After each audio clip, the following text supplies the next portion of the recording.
Narito ang nilalaman ng balita inilathala ng Yahoo News Japan at Philstar.com. Kaya tara, kwentuhan na! Noong August 16, 2025, ibinahagi ni Koki Kameda na dating world champion at tagapagtatag ng boxing promotion na Kameda Promotions ay isang makasaysayang sandali ang kanyang dinner meeting kasama si John Riel Casimero na dating 3-division world champion. Sa kanilang pagtitipon, hindi lamang bastang usapan ang kanilang pinagdaluhan, kundi isang sinimulang bagong yugto ng boxing, puno ng disiplina, estratehiya at pag-asang muling pag-angat sa tuktok ng mundo.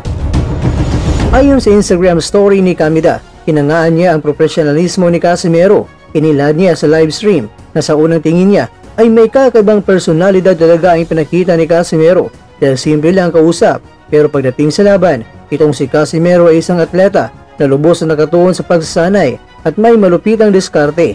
Nasabi ni Kameda na talagang si Casimero ay talagang tunay na isang world champion.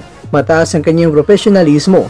Sa naturang pag-uusap, ay bunyag ni Casimero ang isang matibay na hangarin. Sinabi niya na gusto niya muling maging world champion. Sa kabila ng kanyang naabot na tagumpay, hindi siya natitinag sa pangarap na muling pagkakamit ng prestiyosong titulo. Ipinakita nito ang isang tunay na mandirigmang may puso at pangakong hindi sumusuko sa hamon ng sariling mga pangarap.